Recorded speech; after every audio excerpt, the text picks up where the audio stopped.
Welcome back to our Outback Photography deep dive. Are you ready for more? Oh, I'm ready to dive in. Awesome, because we've got a lot more tips and inspiration to share. Great. Last time we were talking about getting those wide-angle landscape shots, Right. and one of the guides mentioned something called a graduated neutral density filter. Yes, graduated neutral density filters, or GNDs as they're often called. They can be a lifesaver, especially in the Outback where you have those bright, high contrast seams. I can imagine. Okay, so break it down for me. How do they work? Well, imagine you're shooting a stunning sunset over Uluru. Yeah. Okay. The sky is like ablaze with color, but the foreground is much darker. A G&D filter is darker on the top and gradually fades to clear on the bottom. So you're basically controlling how much light is coming in from different parts of the scene. Exactly. You're darkening the sky to balance the exposure between the sky and the foreground so both areas are properly exposed, and at which you capture those vibrant sunset colors without the foreground becoming a silhouette. Makes total sense. I could see how that would be a game changer for outback photography.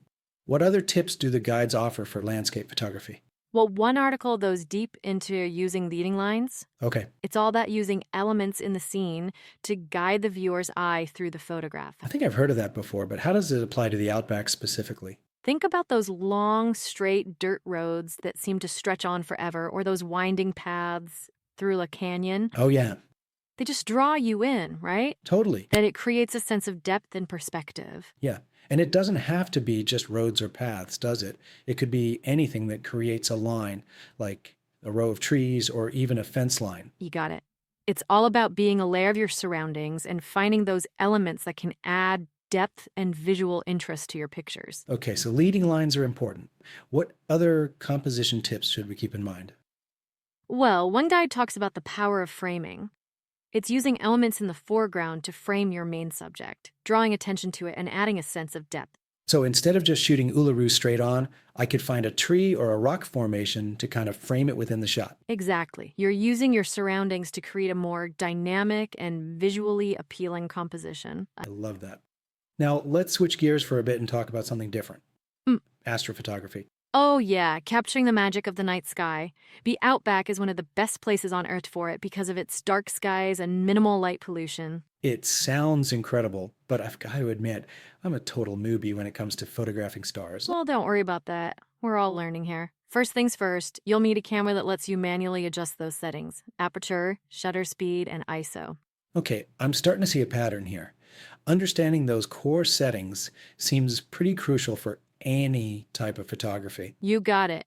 And for astrophotography, you'll typically use a wide aperture, a slow shutter speed to let in all that light, and then a higher ISO to boost the camera's sensitivity. Okay, got it. What about lenses? Any special equipment needed? A wide-angle lens is great for those sweeping Milky Way shots, but you can definitely experiment with telephoto lenses too to zoom in on certain constellations or celestial objects. Oh, cool. I'm getting excited just thinking about it. Any other tips for us newbie astrophotographers? Well, one guide suggests using a tripod to keep your camera rock steady during those long exposures. Even the tiniest movement can blur those stars. Right, that makes sense. Now, one thing I've always wondered is how to focus on the stars. It's not like you can use autofocus in the dark. Great question. Most cameras struggle to autofocus in low light, so you'll need to focus manually. One trick is to use live view mode, zoom in on a bright star, and manually adjust that focus ring until the star appears as a sharp point of light. Okay, that's a tip I'll definitely be practicing. Now, before we jump into wildlife photography, let's go back to those practical tips for planning an outback trip. For sure. Planning is super important, especially when you're venturing into those more remote areas. One of the guides really emphasizes checking road conditions and weather forecasts before you go. Yeah, the outback can be a bit unpredictable. It's better to be safe than sorry. Exactly.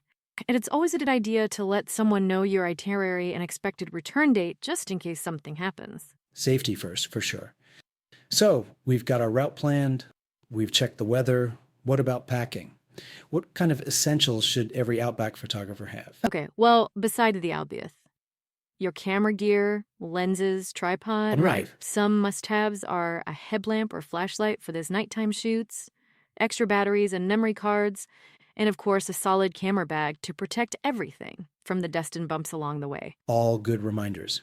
And let's not forget those outback essentials. Yeah, A wide-brimmed hat, sunscreen, and plenty of water. Oh, for sure. Staying hydrated and protected from the sun is crucial, especially when you're spending long hours outdoors. Okay, I think we've covered the basics of planning and packing. Yeah. Now, let's talk about what I think a lot of people consider the highlight of outback photography: wildlife. I'm particularly curious about photographing those elusive desert creatures, like the thorny devil we talked about earlier. The thorny devil, they're amazing, so unique and bizarre. Right? Capturing intricate details and camouflage is a real challenge. Okay, so how do we even find these little guys? I doubt they'll just be hanging out in the middle of the road. Well, one of the guides suggests looking for them in areas with spinifex grass. That's their preferred habitat. Okay. They tend to be more active early morning and late afternoon when it's cooler. So patience and a keen eye are key. What about camera settings? Any specific tips for photographing thorny devils? A macro lens is great if you want those super close-up shots of their spiky skin and all those intricate patterns, yeah. But even with a standard lens, you can still get amazing photos. Pooh, and lighting.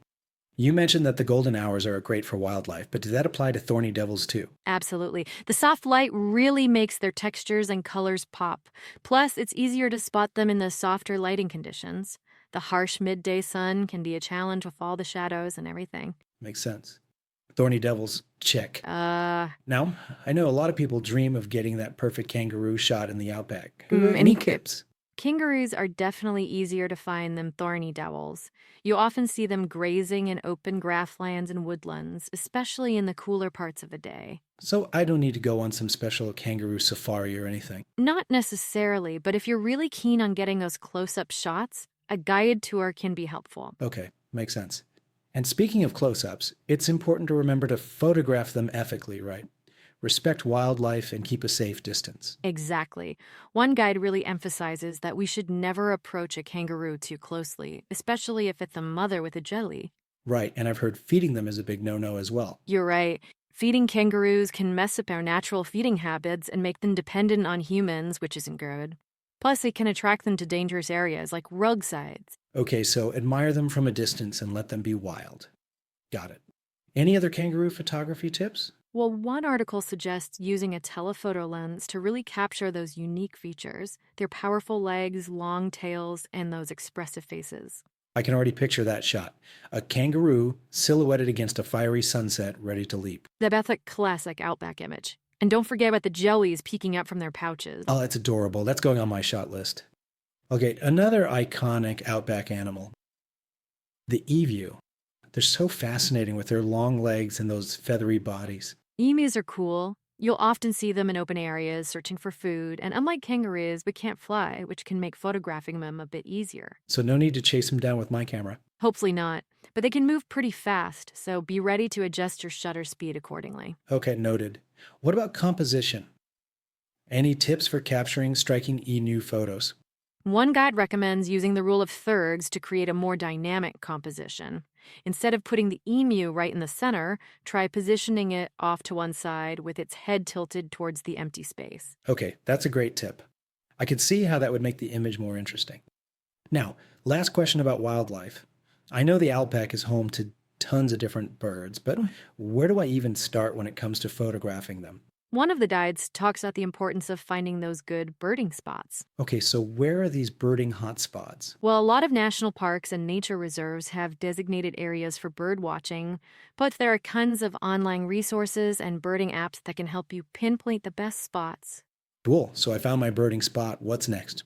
The guide recommends bringing binoculars to help you spot them, and a good field guide to help you ID all the different species. Makes sense. What about camera gear? Any particular lenses I should bring? Telephoto lens is key for bird photography. You need that zoom to capture the small, often distant subjects. Okay, settings. Anything specific for birds? A fast shutter speed is super important to capture those quick movements, especially if they're in flight. You might also want to try continuous shooting mode to increase your chances of getting that perfect shot. Okay, I'm starting to get the hang of this bird photography thing. Now, one bird I'm really drawn to is a pink cockatoo. They're so vibrant and just full of personality. Oh, the pink cockatoo. They're definitely a favorite, known for their playful nature and that striking pink and white plumage. I can just imagine those colors against the red earth and the blue sky. It's stunning. One article mentioned that they're often seen in flocks, which can make for some really dynamic photos. So maybe a water lens to capture the whole flock? You could definitely try that. Or stick with a telephoto lens and focus on one or two birds, capturing their expressions and interactions. Ooh, good idea. Now, one last question about birds. I'm reading about the New Haven Sanctuary, which supposedly has over 170 different bird species, Wow, that's amazing. A photographer's dream. but also a little overwhelming. How do you even approach photographing that many different species? Well, one guide suggests focusing on particular habitats within the sanctuary. So instead of trying to photograph everything, I can target, say, wetlands or woodlands and focus on the birds that are usually found there. Exactly. And it's important to be patient and observe. Take your time, watch their behavior, and wait for those unique moments. Great advice. I'm feeling a lot more confident about capturing some amazing bird photos now. You got this. With some knowledge, preparation, and a whole lot of passion, you can create stunning images that show off the beauty and diversity of the Outback's wildlife. Well said. Now, we've been talking a lot about the technical stuff, but let's not forget about the storytelling aspect of photography. Oh, absolutely.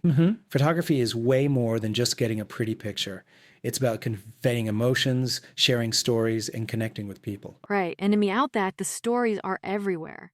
Ancient history, rugged landscapes, and that incredible wildlife. One of the articles mentioned how the Outback can evoke this sense of awe and wonder, like you're connected to something much bigger than yourself. I know exactly what you mean, and we get to share those feelings with others through our photos. Exactly. It's about capturing the essence of what makes the Outback so special, its spirit. Okay, before we move on to the final part of our deep dive, I want to remind everyone, the Outback isn't just a backdrop for photos.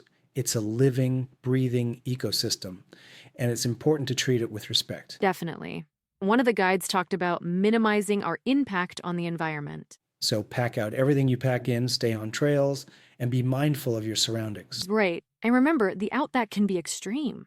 The weather, the terrain, the wildlife. Be prepared, be respectful, and most importantly, be open to the unexpected. Couldn't have said it better myself. I've covered so much ground already. We've talked about locations, gear, techniques, and now it's time to work it all together. Exactly. We've given you the tools and the inspiration. Now it's about you finding your own vision and capturing those unique Outback moments. I love that.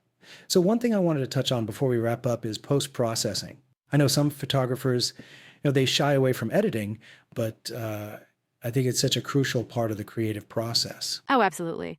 Post-processing is where you can really enhance your images and bring out the full potential of what you captured out in the field. Yeah. One of the sources even compared it to developing film in a dark room. It's that stage where you refine your vision and add your own personal touch. Right. And with digital photography, we have so many amazing tools at our disposal. Yeah. But where do we even begin? Well, one guide suggests starting with the basics, Adjust the white balance to make sure those colors are accurate, tweak the exposure to brighten or darken the image, and then crop to improve the composition. Right. Start simple, build from there. What about some of those more advanced techniques? Well, one article talked about dodging and burning. Yeah, I've heard of that. It's a technique that's used to selectively lighten or darken specific areas of an image, adding depth and dimension. Oh, good. I'll be honest, I've always been a little intimidated by dodging and burning. I get it. Any tips for beginners? Yeah, one guide recommended using a soft brush and making really subtle adjustments. It's all about enhancing the scene's natural beauty, not overpowering it. Subtlety is key. Got it. Now, one thing I've always struggled with is color grading. I feel like I can really easily go overboard and make the photos look unnatural. Oh, yeah. Color grading can be tricky, but it's also super powerful when it comes to evoking emotions and setting a specific mood. So how do we find that sweet spot, that balance between enhancing the colors and keeping things looking realistic? Well, one guide suggests using a color calibration tool, to make sure that your monitor is displaying colors accurately. Okay, that's a good first step. And then what? Experiment. Play around the different color palettes, See what works for your style and the mood you're trying to capture. Remember, there's no right or wrong in post-processing. It's about finding what you like, what represents your vision. I love that. Don't be afraid to break the rules. Try new things. Exactly. Post-processing should be an extension of your creativity, so just let your imagination go wild. Avoid disturbing any sacred sites or ancient rock art. Stay on designated trails and, leave no trace behind. Well said. I think that's a perfect note to end on. Respect the land, respect the culture, and let your photography be a celebration of the beauty and wonder of the Australian outback. Couldn't agree more. And remember, This deep dive is just the start of your Outback photography adventure. Get out there, explore, experiment, and capture your own unique vision of this incredible land. So there you have it. You've got your camera, your lenses, your Outback survival guide, and now you've got all this knowledge about the best photography spots and techniques. This deep dive was just the spark. Now it's your turn to get out there and create some magic. And as you head off on your Outback adventures, remember to tread lightly, be mindful of the environment and the cultures that have thrived here for thousands of years, and your journey will be all the more enriching.